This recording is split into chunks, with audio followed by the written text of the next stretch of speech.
ఇక్కడికి విచ్చేసిన మీడియా మిత్రులకు అందరికీ కూడా నా వందనాలండి, నా నమస్కారాలు. ముఖ్యంగా ఈరోజు నేను ఇక్కడ రావాల్సిన ఉద్దేశం ఏమంటే, మరి 2017లో నా కూతురు సుగాలి ప్రీతి కేసు అందరికీ మీకు తెలిసిన విషయమే.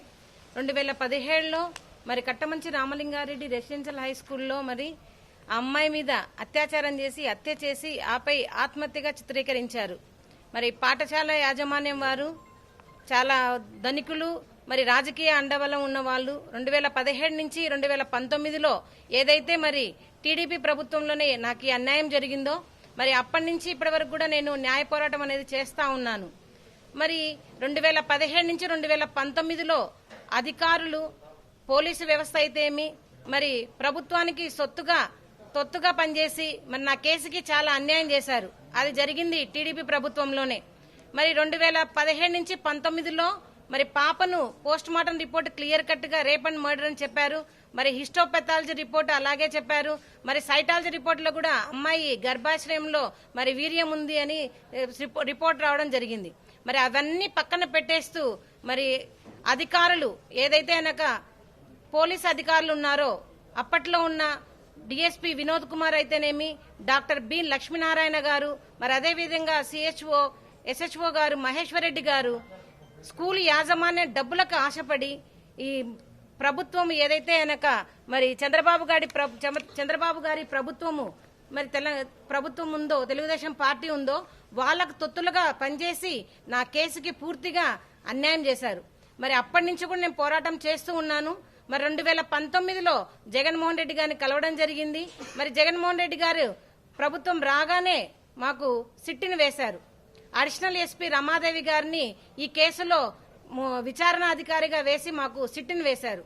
ఆ సిట్టులో తేలింది ఏంటంటే, మరి 2017 నుంచి అప్పటి వరకు కూడా ఏదైతే అధికారులు కేసును తారుమారు చేశారో ఆ కేసును మొత్తాన్ని మళ్లీ రీఇన్వెస్టిగేషన్ గా చేస్తూ మేడము ఏదైతే స్లైడ్స్ ఎఫ్ఎస్ఎల్ లో వాళ్ళు దొంగ సర్టిఫికెట్లు తెచ్చుకున్నారో ఆ స్లైడ్స్ ని మళ్లీ సెంట్రల్ డిఎన్ఏకి పంపించడం జరిగింది.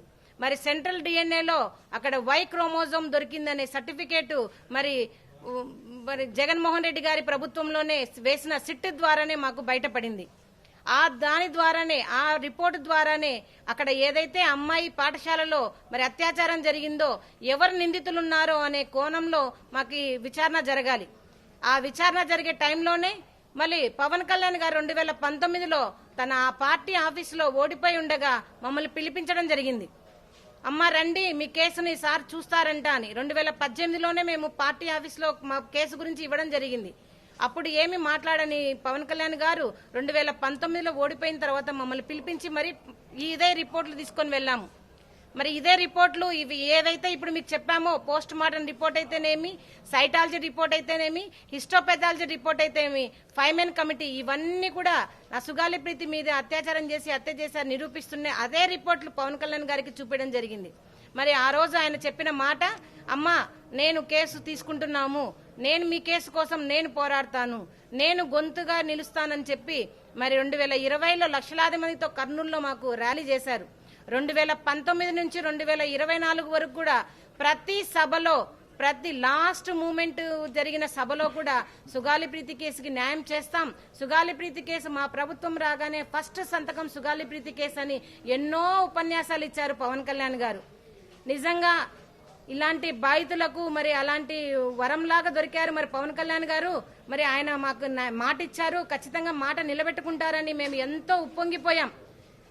ఎలక్షన్స్ రానే వచ్చాయి. ఎలక్షన్స్ లో ప్రజలందరూ కూడా అమ్మాయిలకు ఇంతగా అండగా నిలబడ్డారు కాబట్టి అనేసి ప్రజలందరూ కూడా నమ్మి ఆయనకు ఓట్లేసి మరి డిప్యూటీ సీఎం హోదా ఇచ్చారు. డిప్యూటీ సీఎం హోదా ఇచ్చిన తర్వాత మరి అన్న పిలుస్తారు, ఈ రోజు పిలుస్తారు, రేపు పిలుస్తారు, సుగాలి ప్రీతి కేసుకి న్యాయం చేస్తారని మేము ఎదురు చూసిన తరుణంలో దాదాపుగా 5 నెలల టైం అయితే కూడా మరి అన్నగారి దగ్గర నుంచి పిలుపు రాకపోతే పవన్ కళ్యాణ్ గారి ఆఫీస్ దగ్గరికి మేము వెళ్లడం జరిగింది. మరి పవన్ కళ్యాణ్ గారి ఆఫీసులో మేము ఉదయం నుంచి మధ్యాహ్నం వరకు ఉంటే కూడా ఎమ్మెల్సీ హరిప్రసాద్ గారు, అన్నగారు చాలా బిజీగా ఉన్నారు, మీరు మళ్ళీ ఇంకొకసారి పిలుస్తాము, వెళ్ళి రండి అని చెప్పడం జరిగింది. అన్న ఒక హ్యాండిక్యాప్డ్ కర్నూలు నుంచి మరి విజయవాడకి రావాలంటే ఒక యుద్ధం చేసినట్లు రావాలి. ఇంత ప్రయాసపడి వస్తే మీరు పంపిస్తే ఎట్లా? ఒకసారి అన్నగారితో కలిసి వెళ్తాము అని గొడవ పడితే అప్పుడు పవన్ కళ్యాణ్ గారి అపాయింట్మెంట్ మాకు దొరికింది. మరి ఆ రోజు కూడా ఆయన చెప్పారు, అమ్మా నేను మాటిస్తున్నాను. పవన్ కళ్యాణ్ గారు ఏమన్నారు, అమ్మ మాటిస్తున్నాను, మీకు ఖచ్చితంగా న్యాయం చేస్తానని చెప్పారు. న్యాయం చేస్తాను అని చెప్పి గద్దె ఎక్కారు. గాని గద్దె ఎక్కిన తర్వాత సుగాలి ప్రీతి కేసు మటుమాయమైపోయింది. ఆయన మైండ్లోంచి అసలు సుగాలి ప్రీతి కేసు అనే వర్డే లేకుండా పోయింది, పదమే లేకుండా పోయింది. 18 నెలలు ఎదురు చూసాము. ఈ రోజు న్యాయం జరుగుతుంది, రేపు న్యాయం జరుగుతుంది, ఈ రోజు న్యాయం జరుగుతుందని కళ్ళల్లో కాయలు కాసేటట్లుగా మేము ఎదురు చూస్తే మాకు వచ్చిన ఆన్సర్ ఏమిటంటే ఏ కేసులో ఎటువంటి విచారణ లేదు. మా మిగతా కేసులు ఏవైతే అనక ఆయనకి ఇంట్రెస్ట్ అంటే పవన్ కళ్యాణ్ గారి ఇంటి సభ్యులను తిట్టిన వాళ్ళ కేసులలో పురోగతి ఉంది. మరి కక్షపూరితంగా ప్రభుత్వం మీద మరి అధికారంలో లేని ప్రభుత్వం మీద ఆయన చేస్తున్న చర్యలు ఉన్నాయి. కానీ సుగాలి ప్రీతి కేసులో ఎటువంటి పురోగతి లేదు. అన్నా ఎటువంటి పురోగతి లేదు అని మళ్ళీ మేము విజయవాడలోకి వెళ్లి అన్నగారిని పవన్ కళ్యాణ్ గారిని కలవడం జరిగింది. పవన్ కళ్యాణ్ గారు చెప్పారు, ఇంకా మేము ఈ కేసులో చేసేది ఏమీ లేదమ్మా, అప్పుడే అన్ని కేసులో తారుమారైపోయాయి, డిఎన్ఏలు కూడా మారిపోయాయి, రిపోర్ట్స్ అన్ని మారిపోయాయి, ఇప్పుడు నేను పోయి రిపోర్ట్స్ ని కలెక్ట్ చేయలేను కదా అని ఒక ప్రెస్ మీట్ లో చెప్పడం జరిగింది అన్నగారు. మరి అదే రిపోర్ట్స్ మేము 2019లో మీరు ఓడిపోయినప్పుడు చూపించిన రిపోర్ట్సే కదన్నా ఇప్పుడు కూడా ఉండేది. జరిగినది ఎప్పుడు 2017 నుంచి మీరు నిజంగా చెప్పారు తారుమారయ్యాయని. అవును తారుమారయ్యాయి. ఎప్పుడు జరిగాయి? 2017 నుంచి 2019లో తెలుగుదేశం పార్టీలో మీ ప్రభుత్వంలోనే మరి జరిగాయని ఆ రోజు కూడా మీకు చూపించాను. ముద్దాయిలు టీడీపీకి సంబంధించిన వాళ్ళని మీకు ఫోటోలతో సహా రుజువులతో సహా చూపించాను. అమ్మా అవేం కాదమ్మా నేను చేస్తానని మాట ఇచ్చిన మీరు మరి సుగాలి ప్రీతి కేసు ప్రతి ఒక్క ప్రస్తావనలో మీరు ప్రస్తావించి మీరు గద్దె ఎక్కిన తర్వాత డిప్యూటీ సీఎం గారు అయిన తర్వాత కనీసం సుగాలి ప్రీతి కేసు ఏం చేశారన్నా అని మేము అడుగుతున్నాం. మరి అదే అడిగితే నా మీద మూకు దాడి చేపించారు జన సైనికులతో, వీర మహిళలతో, మరి వాళ్ళ ఇన్ఛార్జీల మినిస్టర్లతో, మంత్రులతో, గాద వెంకటేశ్వరరావు గారు లాంటి వాళ్ళతో నా హ్యాండిక్యాప్నెస్ ని, నా అవిటితనాన్ని మీరు ఎత్తి చూపించారు, నా కులాన్ని మీరు ఎత్తి చూపించారు. కానీ నేను ఏ దానికి భయపడలేదన్నా. పవన్ కళ్యాణ్ గారు నేను ఒకటే అడుగుతా ఉన్నాను, మరి మీ దగ్గరికి వచ్చినప్పుడు కూడా నేను అవిటిదాన్నే, మీ దగ్గరికి కూడా వచ్చినప్పుడు నేను రెడ్డిదాన్నే, మరి ఎందుకు మీరు నేను న్యాయం చేయండి అని అడిగినప్పుడు మీకు కులం గుర్తొచ్చింది? ఎందుకు మీరు న్యాయం చేయలేరు, మీరు చేయలేకపోతున్నారు అడిగినప్పుడు మీరు మరి నా అవిటితనాన్ని మీరు బయటికి తీసుకురావడం జరిగింది. అంటే అప్పటి వరకు మీరు చెప్పిన మాటలన్నీ, ఇచ్చిన హామీలన్నీ దొల్లనా చెప్పండి. ఎందుకు మీరు సుగాలి ప్రీతి కేసును ఇంతలా వాడుకొని మీరు గద్దెక్కిన తర్వాత సుగాలి ప్రీతి కేసును పక్కన పెట్టేశారని అడుగుతా ఉన్నాను. ఇదేనా మీరు మరి జనాలకు మీరు మాట ఇచ్చి చేసేది? మీరు మాట ఇచ్చి మర్చిపోయిన పవన్ కళ్యాణ్ గారని చెప్తా ఉన్నాను. మరి ఇప్పటికి కూడా ఈ రోజు వరకు కూడా మీరు మా మీద బాధితులలాగా చూడకుండా ముద్దాయిల్లాగా చూస్తూ నా కూతురు సుగాలి ప్రీతి మరణించిన వార్త కంటే మీరు మాకు పెడుతున్న బాధలే ఎక్కువయ్యాయి. మీరు మానసికంగా మమ్మల్ని చంపేస్తున్నారు, మమ్మల్ని మోసం చేస్తున్నారు. ఇప్పటికి కూడా ఈ కూటమి ప్రభుత్వంలో కొంచెం కూడా మరి చలనం లేదు. మరి పవన్ కళ్యాణ్ గారు నిలదీయాల్సినది 2019 నుంచి 2024 వరకు జగన్మోహన్ రెడ్డి గారిని మీరు అంతగా నిలదీశారు కదా, మరి అదే దాంట్లో ఒక 10% అన్నా మీరు కూటమి ప్రభుత్వాన్ని ప్రశ్నించి ఉంటే ఈ రోజు నా కూతురు కేసుకు ఒక సొల్యూషన్ వచ్చేది. మీరు మరి మోడీ గారితో మాట్లాడండి, మీరు మోడీ గారితో మాట్లాడతా అని చెప్పారు, మరి సిబిఐకి ఇప్పిస్తా అన్నారు. మరి మీరు చేసిన హామీలు ఎక్కడికి పోయినాయి? ఎందుకు మీరు సుగాలి ప్రీతి కేసును ఇంతగా మీరు మోసం చేయాల్సి వచ్చింది? కేవలం మీరు డిప్యూటీ సీఎం రాజకీయాల కోసమే మీరు సుగాలి ప్రీతి కేసును వాడుకొని మమ్మల్ని మోసం చేశారు. మీరు ఇప్పుడు ఒప్పుకోండి, మీరు సుగాలి ప్రీతి కేసును వాడుకొని మాత్రమే మీరు డిప్యూటీ సీఎం అయ్యారని ఇప్పటికైనా మీరు ప్రెస్ మీట్ పెట్టి చెప్పండి. అన్నా మేము ఏ ఆస్తులు అడగడం లేదు, మేము ఏ హోదాలు అడగడం లేదు, మేము ఏ సీట్లు అడగడం లేదు. కేవలం మీరు పిలిపించుకొని 2019లో మాట ఇచ్చారు, అమ్మ మేము చేస్తాము, మీ కేసుకి న్యాయం చేస్తాము, ఫస్ట్ కేసు సుగాలి ప్రీతి కేసే అన్నారు. కానీ ఇప్పటి వరకు 24 నెలలు గడిచినా కూడా మీకు అసలు కొంచెం కూడా చలనం లేదు. ఎందుకు పవన్ కళ్యాణ్ గారు మీరు ఆడపిల్లల విషయంలో ఇంతగా మీరు మోసం చేస్తున్నారని అడుగుతా ఉన్నాను. మరి మేము అడిగిన వెంటనే మేము ప్రశ్నించాం. ఏమని ప్రశ్నించారు? మీరు ప్రభుత్వాన్ని ప్రశ్నించారు, సుగాలి ప్రీతి కేసుకి న్యాయం ఎందుకు చేయరని.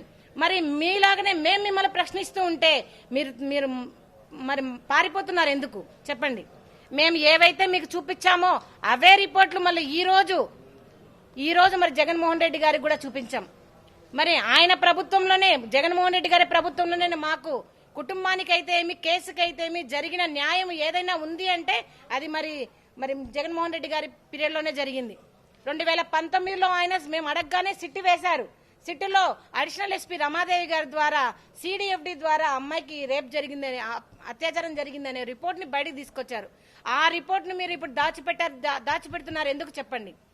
మీరు అక్కడ క్లియర్ కట్ గా సిడిఎఫ్డి రిపోర్ట్ లో డిఎన్ఏ ఈల్డ్ అయిన తర్వాత మీరెందుకు ఈ ప్రభుత్వం మరి అధికారంలో ఉండి కూడా సిట్టు వేయలేకపోతున్నారు?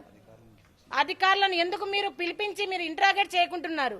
మరి మీరు నటి జత్వాని కేసులో అయితే కనుక పెద్ద పెద్ద పోలీస్ ఆఫీసర్లను మీరు ఇంట్రాగేట్ చేస్తున్నారు, జైలు పంపించారు. మరి సుగాలి ప్రీతి కేసులో ఎందుకు అలాంటి చర్యలు తీసుకోవట్లేదు? గిరిజన బిడ్డ అని మీరు ఏమన్నా అలా చెప్తున్నారా? లేదంటే కనుక మిమ్మల్ని ఎవరు అడిగే వాళ్ళు లేరని అడుగుతున్నారా? చెప్పండి. పవన్ కళ్యాణ్ గారు ఇప్పటికైనా కూడా మీరు కేవలం నేను రాజకీయం కోసమే సుగాలి ప్రీతి కేసును వాడుకున్నారని మీరు ఒప్పుకోండి. లేదా ఇప్పటికైనా చలనం తెచ్చుకొని నా కేసులో పురోగతి ముద్దాయిలను పట్టించండి. నేను వాళ్ళని మిమ్మల్ని చంపమని చెప్పడం లేదు, అధికారికంగా మిమ్మల్ని చట్టపరంగా తీసుకోమని చెప్తున్నాం.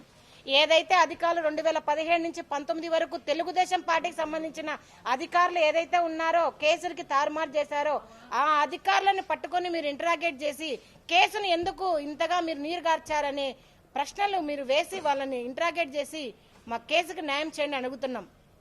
మరి అదేవిధంగా మరి మీరు చెప్పారు, గాద వెంకటేశ్వరరావు గారితో మీరు అనిపించారు మీరు ఆ కులం కాదు కదట, మీరు రెడ్డి గారి కులం గంట కదా, మీరు జగన్మోహన్ రెడ్డి గారి కులం అంట కదా, పోయి అక్కడ ఆఫీస్లో మీరు ధర్నా చేసుకోండి అన్నారు. గాద వెంకటేశ్వరరావు గారు, మీకు మీడియా ప్రముఖంగా చెప్తున్నాను, మేము రెడ్డి కులం చెందిన వాళ్ళని ఇప్పుడు కాదండి, మీ పవన్ కళ్యాణ్ గారికి కూడా చెప్పాం. నేను వికలాంగురాలు కాదని చెప్పలేదు, వికలాంగురాలని మీ పవన్ కళ్యాణ్ గారికి కూడా చెప్పాం. మీ పవన్ కళ్యాణ్ గారి ముందరే ఇవన్నీ కూడా చూపించాము. మరి అప్పుడు చెప్పని మీరు ఇప్పుడు ఎందుకు రెడ్డి ప్రస్తావన తీసుకొస్తున్నారు? ఎందుకు కుల ప్రస్తావన తీసుకొస్తున్నారు? ముద్దాయిలను మీరు కాపాడడానికి బాధితులమైన మా మీద మీరు ఇలాంటి మాటలు మాట్లాడి మమ్మల్ని మానసికంగా మమ్మల్ని చంపారనుకుంటున్నారా? మేము 2025లో నా కూతురు ఎక్కడైతే మరి మేము పూడ్చామో అక్కడి నుంచి వీల్ చైర్ యాత్ర చేస్తామని చెప్పేసి మేము పేపర్ ప్రకటన ఇచ్చాము. అదేవిధంగా మేము మీకు కూడా మీ ఆఫీస్ కూడా ఇచ్చాము. ఇచ్చిన తర్వాత కూడా మీరు పర్మిషన్ ఇవ్వకపోగా మేము మీ వీల్ చైర్ యాత్రలో నాకు జరిగిన అన్యాయం, మీరు చేసిన మోసాన్ని నేను ప్రజలకు తెలియజేస్తానని చెప్తానని చెప్పేసి 300 మంది పోలీసులతో మమ్మల్ని మీరు నిర్బంధించి ప్రైవేట్ వీడియోస్ తిప్పించి మీరు మమ్మల్ని అంతగా చిత్రహింసలకు గురి చేశారు. మీ కూటమి ప్రభుత్వానికి సుగాలి ప్రీతి కేసులో మీరు ఎలాంటి తప్పులు చేయకుంటే ఎందుకు మీరు అంత భయపడుతున్నారో చెప్పండి. ఒకవేళ నిజంగా మీకు అలాంటి భయం ఏమి లేకుంటే మాకు వీల్ చైర్ యాత్రకు పర్మిషన్ ఇవ్వండి. మీకు జరగబోయే నష్టం ఏంటి? నాకు జరిగిన అన్యాయం ఏ సుగాలి ప్రీతి ఇంకొకరింట్లో సుగాలి ప్రీతి లాంటి అమ్మాయిలకు జరగకూడదనే నా ఈ ఉద్దేశంతో చేస్తున్న ఈ వీల్ చైర్ యాత్ర మీ ప్రభుత్వానికి ఏమి అడ్డం చెప్పండి, ఏమి ఆటంకపరుస్తున్నారని మీరు నా స్వేచ్ఛను మీరు కాలరాస్తున్నారు చెప్పండి. పవన్ కళ్యాణ్ గారు మీకు ఒకటే చెప్తున్నాను, మరి మీరు కూటమి ప్రభుత్వంతో మీరు ప్రశ్నించి నా సుగాలి ప్రీతి కేసుకి న్యాయం చేస్తారా? లేదా ఇదే ప్రెస్ మీట్ లో మీరు ఒప్పుకోండి, లేదు కేవలం సుగాలి ప్రీతి కేసు నేను ఓట్లకు మాత్రమే వాడుకున్నాను, ఆ అమ్మాయికి న్యాయం చేయడానికి కాదు అని మీరు ఒప్పుకోండి. మరి మీరు అన్నారు జగన్మోహన్ రెడ్డి దగ్గరికి మీరు అన్నగారి దగ్గరికి ఎలా వెళ్తారు, మేము ఎలా పంపిస్తాము అని మీరు గాద వెంకటేశ్వరరావు గారితో నాకు మీరు వార్నింగ్ ఇప్పించారే, బయటికి ఎలా వస్తారో చూస్తామన్నారే. మరి ఈ రోజు వచ్చాను, మరి జగన్మోహన్ రెడ్డి గారిని కలిశాను. ఆ అన్నగారు చూపించిన ఆప్యాయత, ప్రేమ కానివ్వండి, అసలు ఆ కేసు గురించి ఇప్పటికీ కూడా మర్చిపోలేదు అన్నగారు. మనకి ఆ పీరియడ్లో జరిగిన 2019 నుంచి మరి జగన్మోహన్ రెడ్డి గారు వచ్చిన పీరియడ్లో జరిగిన ప్రతి ఒక్క చర్య కూడా ప్రతి ఒక్క రిపోర్టు కూడా అన్నగారికి చూపించడం జరిగింది. అన్నగారు ఇప్పుడు అదే చెప్పారు, మేము మీకు అండగా ఉంటాం, మా లీగల్ టీం మీకు అండగా ఉంటుంది, మీకు ఏదైతే కనుక రావాల్సిన SC/ST యాక్ట్ ప్రకారం బెనిఫిట్స్ ఏదైతే ఆపేశారో దాన్ని కూడా మనం పోరాటం చేద్దామని చెప్పడం జరిగింది. మరి అదే విధంగా సిబిఐ కూడా ఎందుకు తీసుకోదు, ఈ సిడిఎఫ్డి ఏదైతే కనుక జగన్మోహన్ రెడ్డి గారి పీరియడ్ లో వచ్చిన ఈ ఇన్వెస్టిగేషన్ సిటీలో వచ్చిన ఈ సిడిఎఫ్డి రిపోర్ట్ ను ఎందుకు మీరు లోపల బయట పెట్టడం లేదు అని ఈ ప్రభుత్వాన్ని ప్రశ్నించడం జరుగుతా ఉంది. మరి జగన్మోహన్ రెడ్డి గారు మరి మాట ఇచ్చారు. అమ్మ ఖచ్చితంగా మాట ఇస్తున్నాం, అందరిలాగా కాదు, ముఖ్యంగా పవన్ కళ్యాణ్ గారి లాగా మాట ఇచ్చి మర్చిపోయే ప్రసక్తే లేదు, మీకు ఖచ్చితంగా న్యాయం జరుగుతుందని మరి నాకు అన్నగారు భరోసా ఇవ్వడం జరిగింది. మరి అదేవిధంగా నిజంగా నేను ఎన్నో రోజుల నుంచి కూడా నేను మరి అన్నగారిని జగన్మోహన్ రెడ్డి గారిని కలవడానికి మరి ట్రై చేస్తా ఉంటే మరి పేర్ని నాని గారు నిజంగా దగ్గరుండి ఒక ఇంటి మనిషిలాగా మమ్మల్ని ఎంతో ఆదరించి మరి పేర్ని నాని గారు మరి జగన్మోహన్ రెడ్డి గారి దగ్గర తీసుకొచ్చడం జరిగింది. మరి అందరికీ కూడా ఈ రోజు నిజంగా మీ మీడియా ముఖానికైతే మీడియా మొత్తం మిత్రులకు మరి పేర్ని నాని గారికి జగన్మోహన్ రెడ్డి గారికి నా చేతులెత్తి నమస్కరించి నేను ధన్యవాదాలు తెలుపుకుంటున్నాను.